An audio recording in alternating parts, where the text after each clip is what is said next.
Keep up to date with everything this year on Twitter, SoundCloud, YouTube and WordPress.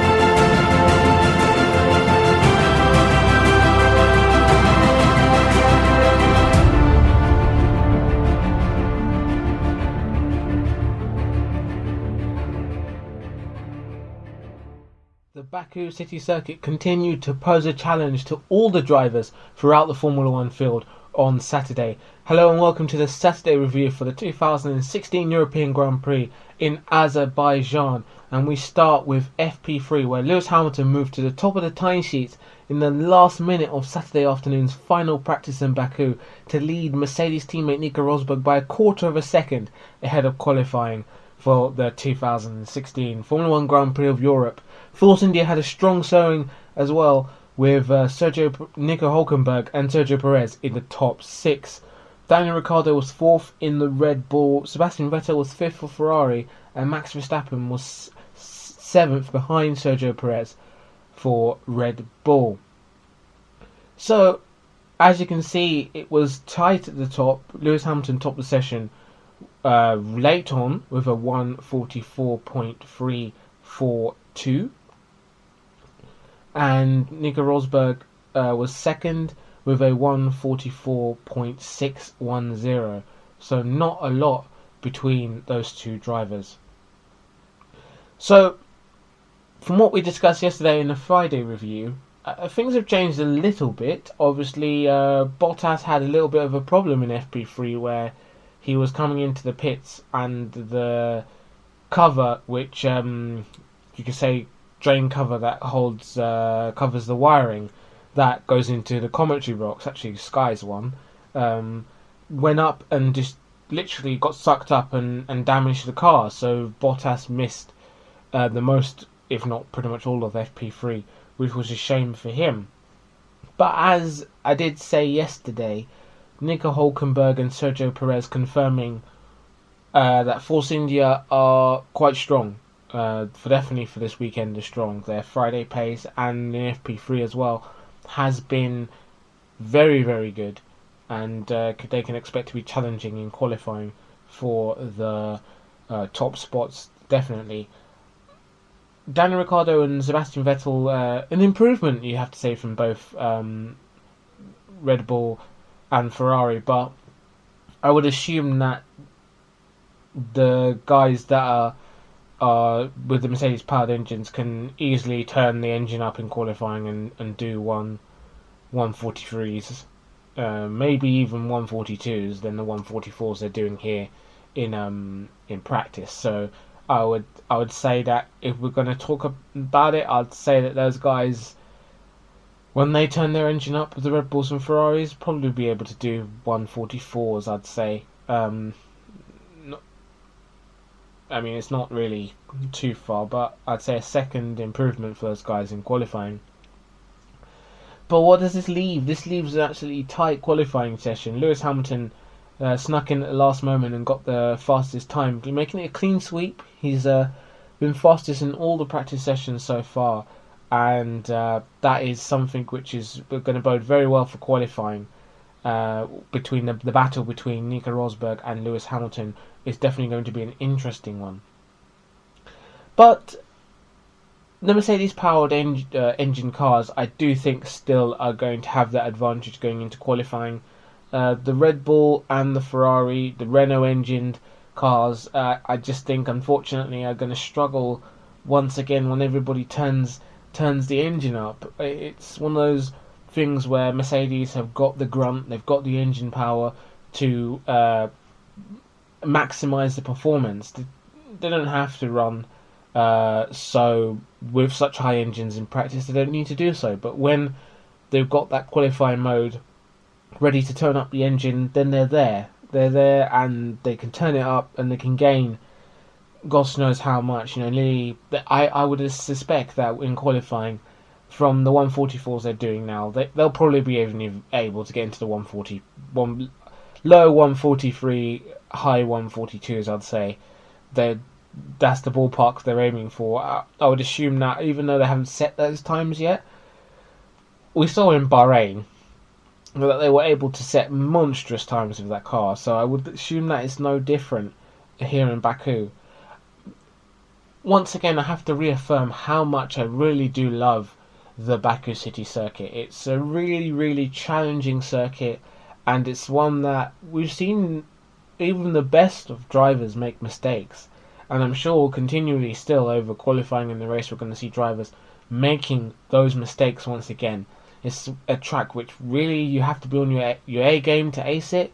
You have to be concentrating, and any mistake can be can be costly to your weekend. If that's a mistake that you make in qualifying, you could be out. If that's a mistake that you make, which I'll get onto, because there was a mistake in FP3 quite late from a certain driver. But if you make a mistake in FP3, then that's going to hinder your qualifying session. But to talk about that, it was literally, I think, only a minute left of the session, roughly around about a minute left, and then unfortunately Sergio Perez did a Ricardo in turn 15 and damaged the rear end of his car, taking out the red flag, and that was pretty much it for FP3. Perez hit the wall at turn 15, lost the back end of the car, and the guys are going to have a lot of work to do before qualifying gets underway. But I'm sure that the guys at Force India will be able to get Perez out no problem for the start of qualifying. But if we take a look just at what's in the top 10, you've got a mixture of cars. You've got the Mercedes, you've got the Force India, you've got both Red Bull and Ferraris in there. You've got McLaren and a Toro Rosso. So there's a mixture of cars, but I would think when it comes to qualifying now, we're going to see mostly those people as well, and the Mercedes powered cars. They'll be in there as well, because I can think on this kind of track they're going to really get that performance out of the engine. But I'd still have to say that bar Mercedes, Force India are looking very good. From what we've seen over yesterday and in FP3, I would say that for them, they should be targeting... I mean, I don't know if they can target second row. Second row's a bit of a push. Front row lockout, Mercedes lockout, I think, personally. I think. It's more than likely it's going to be a Mercedes lockout. The guys are just... We're quite quick. I think, we've got roughly over 7 tenths to a second over the rest of the field. So, barring any problems, and touch wood, barring any problems for us, hopefully we don't have that, but barring any problems for us in qualifying, I'm hoping, what Mercedes 1-2, and then it'll be nice if Force India could lock out the second row. I mean, that's not impossible. I mean, they're looking decent, and I think they've got more pace in hand on one lap than the Red Bulls and the Ferraris. And Williams, I think, will be challenging them. I'd say Williams are more likely to get the second row. Third row could be Force India, so we could see Mercedes 1-2, Force India, Williams 3 and 4, and a Force India 5-6. That would leave Red Bull 7th and 8th, along with Ferrari. I'd say that Red Bull and Ferrari will occupy the last 4 slots on the grid, because that's where I think the pace is at the moment. But it'll be interesting to see if that transpires a bit later. But going into qualifying, it's Lewis Hamilton and Mercedes once again, who look like they are the benchmark. Force India are not too far behind in terms of pace. Williams as well. Ferrari and Red Bull have recovered. So it'll be interesting to see going into qualifying who has got the edge.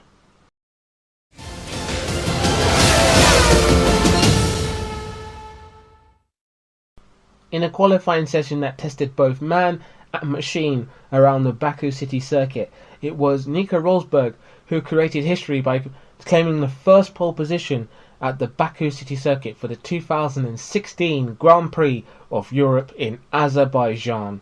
Lewis Hamilton unfortunately crashed out of qualifying and will start 10th place after clipping the wall in Sector 2. Sergio Perez lines up second on the grid but takes a 5-place grid penalty due to his crash in FP3, elevating Daniel Ricciardo to line up alongside Nico Rosberg in second. Sebastian Vettel will line up in third, Kimi Raikkonen fourth, Felipe Massa will be in fifth, and then Daniel Kvyat will be in sixth, Sergio Perez will be in seventh, Bottas eighth, Verstappen ninth, and Lewis Hamilton will be in 10th place. So Lewis Hamilton starts 10th on the grid after an absolutely testing qualifying for the Mercedes driver. Let's hear what he has to say about his qualifying session. Lewis been so dominant all weekend, and then uncharacteristically from you scraping a wall. Just talk us through what happened. Just a rough session. Just one of those sessions that you don't need, but these kind of days come and go, and you just have to take the rough with the smooth. Did it just never feel settled in the car? Did you never feel as though it was going to come to you in the car in that session, or? The car was generally good. I just wasn't able to get into rhythm today. Is there such a thing, do you think, as trying too hard then? Maybe you're pushing too hard? Like I said, I just couldn't get into rhythm today, so. And we watched an onboard of yours as you came up towards turn 10 there on that lap, and the sun was at a really awkward angle as well. Was that anything to do with those conditions or anything at all? No, it was just me. Just wasn't in it, as I said. Just wasn't hitting the apexes, wasn't hitting the right braking zones, none of it was in the right place today. Okay, let's have one quick question on the race tomorrow then. In terms of this track, there is a great toe you can get on that final straight. We know the speed you've got at the moment. What can you do? Can you still win this race tomorrow? Highly doubt that I can win the race, but I'll do my best to try and gain as many points as I can. Nico's got a pretty easy run at the front. We've got more pace than most, I think. So as long as he gets a good start, he'll be going into the distance. And my job's just trying to get through the big tangle of guys I have in front of me. So Nico Rosberg qualifies on pole for the 2016 Grand Prix of Europe. The Mercedes driver qualified on pole position with a 1:42.758. And let's hear from the pole sitter in the post-qualifying drivers' press conference. Nico, that was an emphatic performance by you and Mercedes. Just how good was qualifying for you? Yeah, it was great. It was one of the more challenging sessions out there. But yeah, everything worked out well. There was a bit of reorganizing because, for example, in quali 3, then Lewis had an off in front of me, so I had to abort that lap, and then I just had one more attempt at the end. But that worked out fine, and I'm very, very happy. And it was great. How was the car technically for you? Because we saw Hamilton obviously have a few problems during that session. Yeah, I'm really pleased with that because all weekend we've been building towards it, and in qualifying it was really optimum. So it felt good. Nico, if I could just come back to you and get some thoughts ahead of tomorrow's race. It's the first Grand Prix here in Baku. What do you think are going to be the main flashpoints in the Grand Prix? Well, I think they've done a great job up to now, with the track especially. We've seen one of the most exciting qualifying sessions in a long time. Of course, I understand that the gap was pretty big in front, but still a lot going on, all over the place. So I think, and that's down to the track, and also the race. I'm sure is going to be very exciting. It's one of the easiest tracks to overtake, so there's going to be a lot of changing places. I think, probably a lot of safety cars as well, exciting restarts and everything. So it should be a good show. Who do you think are going to be your main challenges? Well, of course it's going to be Daniel, and what's so funny about that? Of course it's going to be Daniel and Sebastian, Kimi, and then Lewis. Never forget him. He can always come back from 10s, as he's shown very often this year. Yeah, I think the losers from this session have to be Valtteri Bottas, Felipe Massa of Williams, and unfortunately Force India. I was expecting, as I said earlier, that Force India were going to lock out the second row or the third row, and Williams to lock out the second row as well. I was actually quite surprised. Bottas didn't have the greatest of qualifying sessions. He could have been up there. And you have to think with Force India what could have been really if they didn't have to take that gearbox penalty that they suffered at the end of the FP3 because of Sergio Perez crashing. But let's talk about the qualifying session. And Lewis Hamilton crashed out. A clean weekend was needed from both drivers. A clean weekend was needed from Lewis. A clean weekend was needed from Nico. And yeah, it's unfortunately it's just something that you can't help really because of the way the characteristics of the Baku City Circuit are. You're bound to make a mistake, and Lewis wasn't particularly that comfortable over the qualifying, especially today as well. So, but just to do it in qualifying in Q3, we didn't have the easiest of Q3 sessions because Lewis made a mistake, went down the escape road, and that left Rosberg behind with the yellow flag, so we both had to drop off. Rosberg had to ace that lap on one run, and Lewis was just trying to do the same. And then, obviously, it was just unfortunate. You know, he locked up, turn 15, backed off. That meant that he gave a chance for Perez to go fastest, and Perez was looking like he was going to get a pole position. Would have been like Michael Schumacher in Monaco. If he had taken pole, he would have had to have dropped back for a 5-pace grid penalty. But yeah, Hamilton session ended. It was kind of disastrous for him, really, to cap off what was a disastrous session. He smashed the inside wall with his right front wheel while going through turn 11, also spoiling Verstappen's lap as well, and unfortunately that brought out the red flag. Which meant that there was a last lap scrap really for the rest of the guys to have to do their laps in qualifying. But Lewis starts 10th. Rosberg's on pole, good pole position for him. So it's as I said, it's going to be Rosberg, Ricciardo, Vettel, Raikkonen, Massa, Kvyat, Perez, Bottas, Verstappen, Hamilton. That will complete the top 10. Grosjean, Hulkenberg, Sainz, Alonso, Gutierrez, Nasser, Arianto, and Verline. A special mention to Manor for qualifying ahead of a McLaren, and 2 Renaults and a Sauber. Fantastic performance for those guys as well. But yeah, a special mention to Manor, Arianto, Verline, Button, Ericsson, Magnussen and Palmer complete the grid for the 2016 European Grand Prix. So, looking ahead to the race, what can we expect from this Grand Prix? I think the one word that we can expect is absolute carnage. That main straight there, I think this is going to be the most exciting race of the year so far, because I just don't think this race is won on anything. I think there's going to be safety cars. I think there's going to be people going down escape roads. I think there's going to be people crashing into barriers. I think there's going to be mega overtaking down that straight. I think we're going to be in for an absolute corker of a Grand Prix. I know that I saw everyone saying that 10 people finished in GP2. I don't know. We could have a high attrition rate here in Baku tomorrow. But that's going to be really fun to watch and see how that transpires. Obviously, I think Lewis has still got a very good chance. To be honest, I'm still going to tip Lewis for finishing second or third. I think Perez, looking at it now, I think it's going to be a lot of fun because you've got Rosberg out in front with Ricciardo, Vettel, and Raikkonen, and then you've got Massa, and you've got Kvyat, you've got Valtteri, and Hamilton, along with Perez, who I think Daniel Ricciardo and the Ferraris are going to be sitting ducks to the Williams of Massa, Bottas, the Force India of Perez, and the Mercedes of Lewis Hamilton. I just think that, I can't wait. I personally cannot wait to see I think we're going to get 3 wide. I think we're going to get sparks. We're going to get 3 wide. Maybe with a 4 wide overtaking on that main straight. It's so humongous that you can get four-way battles down the straight.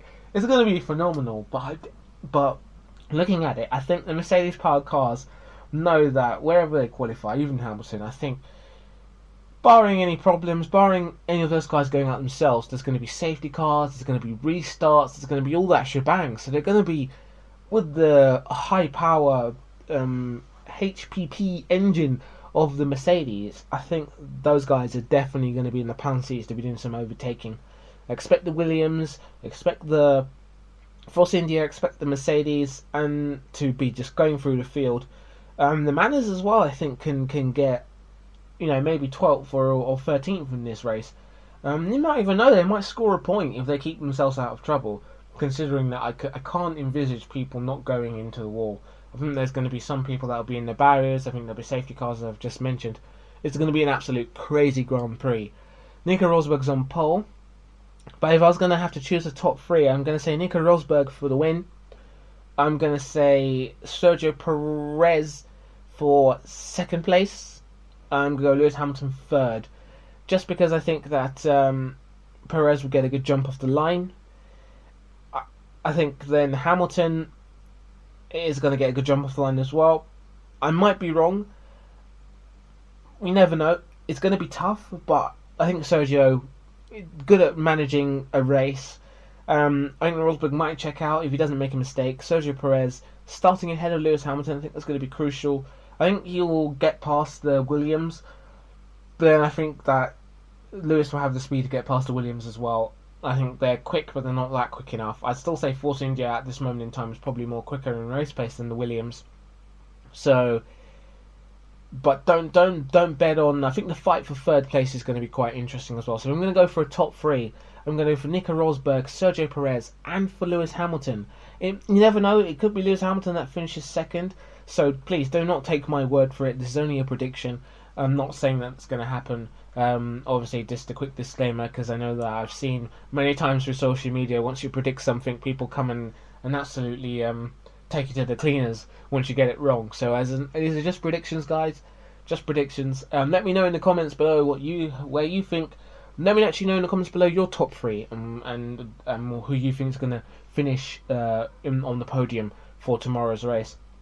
But yeah, as last but not least, as I said, I'm going to go for a Nico Rosberg win, Sergio Perez on the podium, whether that's going to be second or third, Lewis Hamilton to be on the podium as well. I do think Sergio Perez will get second and Lewis Hamilton will get third.